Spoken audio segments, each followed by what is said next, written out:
Halo guys, Assalamualaikum, welcome back to IQ Saham News Podcast. Jadi di video ini kita akan bahas kebijakan Trump yang bisa memicu resesi dunia. Bahkan hari ini saham global dan juga kripto ikut turun dan juga hancur. Sebelum lanjut, disclaimer on, this is not financial advice. Oke guys, sebelum kita lanjut ke pembahasan yang lebih dalam lagi, kita akan luruskan satu hal nih, terutama untuk teman-teman investor. Jadi banyak sekali akun-akun anonim ya yang menyebarluaskan screenshot seperti ini tanpa mereka tahu kejelasannya seperti apa. Nah, dan ini tujuannya untuk membuat kepanikan dari para investor saham terutama di Indonesia. Nah, ini adalah TradingView error atau errornya aplikasi TradingView, di mana TradingView ini menunjukkan bahwa hari ini ya IHSG ya atau indeks kita Indonesia ini turun 9,9%, lalu LQ45 juga turun 16%, Bank BCA juga ARB ya 20%, BBNI juga ARB 25%, BBRI juga ARB 24%, dan Bank Mandiri minus 3,8%. Ini adalah hoax gitu ya. Jadi kalau misalkan banyak yang mengaku ya sudah menjual saham hari ini, itu artinya itu adalah akun anonim pembohong gitu ya. Karena hari ini, hari Senin tanggal 7 April 2025, bursa saham Indonesia itu masih libur. Ya, jadi open marketnya besok ya, hari Selasa tanggal 8. Jadi teman-teman jangan panik, jangan termakan hoax gitu ya. Nah, ini juga ada salah satu akun ya yang langsung cross check ya di sekuritasnya. Entah ini benar apa tidak, pagi ini saya lihat list emiten yang saya simpan di TradingView jeblok. Panik langsung buka Stockbit ya atau sekuritas, ternyata market masih tutup dan memang kenyataannya juga masih tutup. Jadi ini kita anggap sebagai aplikasi TradingView yang error gitu ya. Tapi banyak sekali akun anonim yang memanfaatkan hal ini untuk membuat kepanikan di kalangan para investor. Nah, di sini kita pun bisa lihat guys ya bahwa IDX Composite dan juga Kompas 100 ini masih hijau ya, artinya memang masih libur ya. Tapi bursa saham di negara lain ini mulai menunjukkan penurunan alias merah. Jadi kemungkinan besok IHSG juga akan jeblok gitu ya, akan anjlok juga, tapi itu besok ya, bukan hari ini. Kemungkinan IHSG besok akan turun. Jadi kita harus gimana nih Kak ya kalau misalkan kita masih pegang saham. Nah, kalau misal teman-teman masih pegang saham dalam jumlah banyak, teman-teman boleh saja ya mengintip saham yang kalian punya ya, teman-teman intip di watchlist misalkan, tapi untuk menguatkan mental ya, agar mental teman-teman tidak goyah gitu ya dan tidak terjadi panic selling, teman-teman jangan buka porto gitu ya. Kalau misalkan memang berniat untuk invest jangka panjang. Meskipun demikian, memang hari ini kenyataannya banyak sekali bursa saham di negara yang mengalami penurunan. Jadi bukan hanya S&P 500 atau Amerika Serikat saja yang juga amblas 5,9%, tapi kita lihat ya, gejolak ini juga membuat saham-saham di Asia ikut turun ya. Seperti contohnya Jepang ini anjlok 7%, lalu Kospi Korea juga anjlok 5,2% ya. Lalu kita lihat ada China ya, Shenzhen Component Index ya anjlok 8%, lalu Hang Seng Hong Kong juga anjlok 10% ya, bahkan trading halt seperti itu. Dan kita lihat tadi Singapura juga katanya anjlok parah gitu ya. Nah, ini sebenarnya akan menimpa semua negara gitu ya, akibat adanya gejolak tarif Amerika Serikat, dan Cina juga kemarin sudah membalas tarif tersebut. Jadi memang ini adalah perang dagang ya, balas-balasan tarif impor ekspor yang teman-teman lihat bahkan ini bisa memicu resesi terjadi gitu ya. Nanti kita akan bahas ya terkait dengan resesi ya, seberapa besar peluang terjadinya resesi, terutama untuk resesi global gitu guys ya. Jadi hari ini bursa saham jeblok, dan nanti kita akan lihat ya juga kripto, apakah kripto juga anjlok lebih dalam atau tidak. Nah, bahkan ya di negaranya sendiri, Presiden Donald Trump ini didemo besar-besaran oleh puluhan ribu warga Amerika Serikat ya, karena sejatinya warga Amerika Serikat sendiri tidak suka dengan kebijakan yang diambil oleh Presiden Donald Trump, karena itu akan memicu PHK besar-besaran, bukan hanya di negara-negara berkembang ya seperti Indonesia, tapi juga di negara Amerika Serikat itu sendiri gitu ya. Jadi PHK massal yang kemarin sudah kita bahas ya, itu resikonya bukan hanya terjadi di kita saja, tapi di negara-negara lain dan di negara Amerika Serikat pun itu bisa saja terjadi PHK besar-besaran. Dan serikat buruh khawatir kebijakan Trump memicu gelombang besar PHK gitu guys. Ini juga ada ya di Amerika Serikat ya. Serikat buruh bukan hanya ada di Indonesia tapi juga di Amerika Serikat. Dalam 3 bulan setelah kebijakan tarif impor Amerika Serikat ini berlaku, sebanyak 50.000 buruh terancam PHK. Seharusnya ini dijadikan momentum untuk penurunan suku bunga bagi industri dan memberantas pungli dan biaya ilegal lainnya. Tapi ternyata ini malah membuat ancaman PHK semakin besar. Oke guys, jadi kita melihat ya bahwa Presiden Donald Trump ini sangat keras kepala gitu guys ya. Dia tidak mau ya atau menolak untuk mencabut tarif meski pasar saham di Amerika Serikat juga ikut tertekan. Jadi sebenarnya investor asing ataupun investor global itu tidak suka ketidakpastian. Misal di sebuah negara ada demonstrasi. Nah, pasti saham bisa saja langsung anjlok gitu ya karena demo tersebut.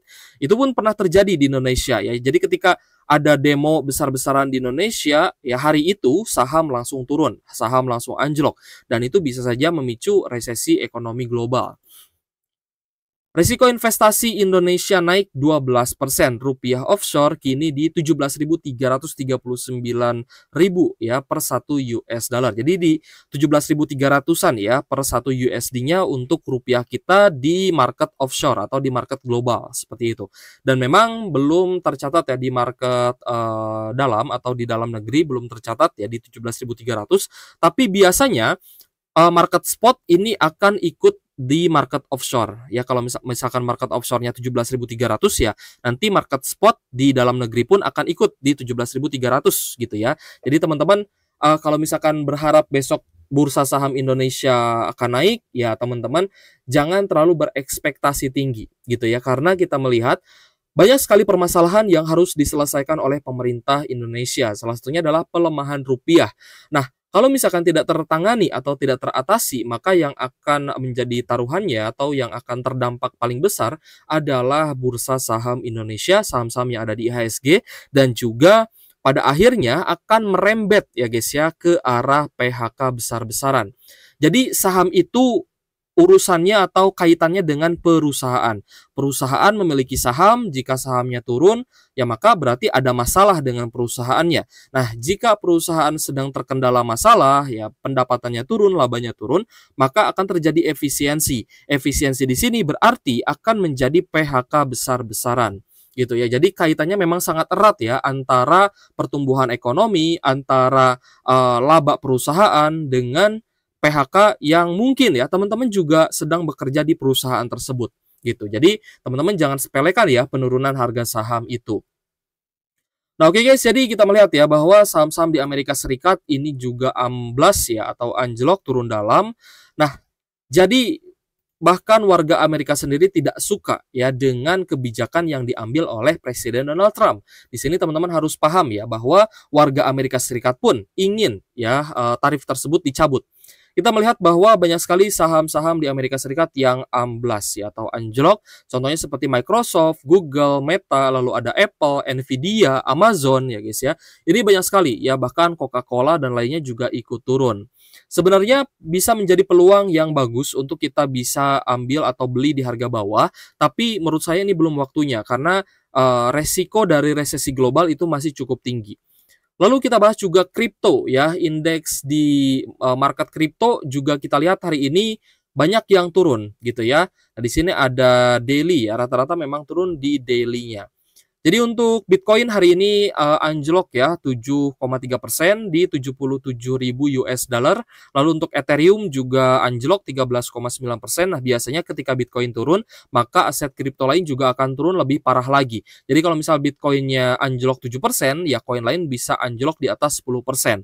Kalau misal Bitcoinnya anjlok 10%, maka kripto lain itu bisa anjlok 20% lebih gitu ya. Kita lihat juga XRP juga turun 15%, BNB juga turun 7,1%, lalu Solana ya anjlok juga 14,3%. Lalu kita lihat juga yang lainnya ya, ada SUI juga anjlok 13,7%. Hedera ya atau HBAR juga anjlok ya 14,9%. Ini banyak sekali trader yang terkena likuidasi. Apalagi teman-teman trader kripto yang dia ambil posisi long. Wah, itu pasti akan terkena likuidasi guys karena kriptonya turun. Tapi untuk teman-teman yang mungkin ambil posisi short juga ini akan mendapatkan keuntungan. Tapi kalau misal tidak segera di take profit, teman-teman malah akan bisa terkena likuidasi lagi ya jika ternyata Bitcoin-nya rebound seperti itu. Jadi harus hati-hati, dan kalau misal teman-teman sudah dapat cuan, sesegera mungkin teman-teman ambil cuannya ya, jangan sampai didiamkan saja. Kita lihat juga di sini ya banyak sekali contohnya PI Network ya. Pi Network juga anjlok ya 13,6%, lalu ada Bitget token juga turun ya. Hyperliquid turun lagi ya, bahkan di 1 bulan ini sudah anjlok 34%. Gitu guys ya. Jadi untuk bursa saham global dan juga kripto ini rata-rata juga ikut memerah. Nah, teman-teman, siapa nih yang kemarin masih hold altcoin ya? Silahkan tulis di kolom komentar. Selanjutnya kita lihat juga di sini untuk China ya, Shenzhen Component Index juga rata-rata mengalami penurunan. Bahkan saham-saham big caps-nya ada yang amblas sampai 10 dan 11%. Ini tentunya penurunan yang cukup dalam ya guys ya di China. Ya, kita lihat juga di sektor produser manufacturing ya, teknologi, lalu industri dan juga consumer ini rata-rata mengalami penurunan yang cukup dalam. Selanjutnya kita ke Taiwan ya. Taiwan juga kita lihat TSMC dan banyak saham big caps lainnya ini rata-rata ARB ya. Kemungkinan ARB di Taiwan itu di angka 10%. Jadi 9,9, 9,7 itu sudah berhenti turun gitu ya. Jadi kemungkinan ARB-nya di 10%-an nih untuk Taiwan ya. Nah, saham-saham di Taiwan juga amblas ya guys. Ini menandakan bahwa investor asing itu atau investor global mereka panic selling, mereka mengamankan uangnya ya guys ya, agar tidak agar tidak tertarik jatuh lah ya oleh penurunan harga saham. Karena kalau misalkan teman-teman investasi di saham, ketika sahamnya turun, maka uang teman-teman akan berkurang alias akan minus ya, atau floating loss. Meskipun kerugiannya belum terrealisasi ya, tapi tetap pasti akan mengganggu mental para investor, apalagi investor yang baru nyemplung gitu ya, atau investor yang baru. Nah, kita lihat untuk Singapura juga anjlok ya. Contohnya di sini saham-saham big caps-nya di sektor finance ya, ada yang anjlok 5, 7 sampai 9,9%. Lalu untuk sektor communication juga anjlok ya 4%, dan kita lihat juga banyak sekali ya di sektor finance yang amblas 9% lebih seperti itu. Untuk sektor consumer, utilitas dan juga industri juga rata-rata turun ya untuk saham-saham di bursa Singapura seperti itu. Nah, jadi kita akan bahas ya, di sini kita akan bahas lebih detail terkait dengan peluang resesi Amerika Serikat yang semakin besar gara-gara kebijakan yang diambil oleh Presiden Donald Trump. Sebenarnya tujuan dari kebijakan kenaikan tarif yang diambil oleh Presiden Donald Trump itu agar negara-negara yang tadinya ikut BRICS gitu ya, atau negara-negara yang sudah join BRICS itu kembali lagi ke Amerika Serikat ya, karena Amerika Serikat kita lihat di sini sedang membangun kekuatan ekonominya kembali. Dan Donald Trump sempat bilang ke warganya mereka harus bersabar. Nanti kemenangan akan datang ke Amerika Serikat ya, kata beliau seperti itu. Tapi mungkin ya karena warga Amerika Serikat juga tidak sabar dan melihat bahwa kebijakannya ini cukup ekstrim ya. Jadi Donald Trump sendiri sebenarnya didemo oleh banyak warganya. Seperti itu. Nah, kita akan bahas terkait dengan peluang resesi yang akan terjadi di Amerika Serikat dan pastinya akan merembet ke berbagai belahan dunia. Jadi ekonomi global beresiko jatuh ya ke dalam jurang resesi akibat kebijakan tarif impor baru yang diberlakukan oleh Presiden Amerika Serikat yakni Donald Trump, dan peringatan ini juga disampaikan oleh JP Morgan dalam laporan teranyar mereka pada hari Kamis ya di 3 April 2025. Jika tarif Trump benar-benar diterapkan ya, tarif dasar 10% pada 5 April dan yang lebih tinggi ke beberapa negara ya per 9 April ini, resiko resesi global akan naik dari perkiraan awal 40% menjadi 60% sebelum akhir tahun ini ya. Teman-teman harus catat, ini adalah prediksi dari JP Morgan gitu ya. Nah, jika ya tarif Trump ini terus diberlakukan dalam jangka waktu yang cukup lama, maka US recession probabilitasnya akan naik gitu ya. Dari yang tadinya 40%, JP Morgan ini menaikkan probabilitas resesi Amerika Serikat menjadi 60%. Lalu Goldman Sachs ya guys ya, di sini juga menaikkan probabilitasnya dari 20% naik menjadi 35%. Lalu S&P Global juga naik dari 25% menjadi 30-35%, dan HSBC juga naik ya menjadi 40%. Dan para ahli juga sebenarnya sudah memprediksikan bahwa resesi ini akan terjadi di akhir tahun 2025 jika Presiden Donald Trump ini benar-benar kekeh dan tidak mau mencabut kebijakan tersebut ya guys ya. Jadi dari Forbes ya, para peramal ekonomi atau analis ekonomi ini semakin pesimis terhadap prospek ekonomi dalam jangka waktu dekat. Dalam sebuah survei terbaru ya oleh The Wall Street Journal menunjukkan bahwa sebagian besar ekonom kini meyakini bahwa resesi akan dimulai sebelum akhir tahun 2025, naik dari 58% 6 bulan lalu. Estimasi median probabilitas resesi di kalangan responden kini mencapai 65% gitu ya. Jadi cukup tinggi ya untuk potensi resesi yang kita lihat ya diambil analisanya oleh para analis global gitu ya, bahkan sampai di 65%-an.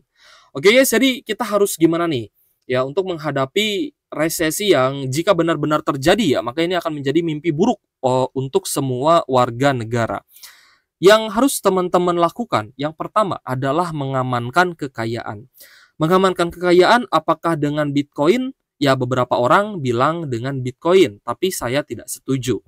Ya beberapa orang bilang bahwa, oh kalau misalkan ingin amankan kekayaan dengan Bitcoin saja, yaitu kan ada perbedaan pendapat gitu ya.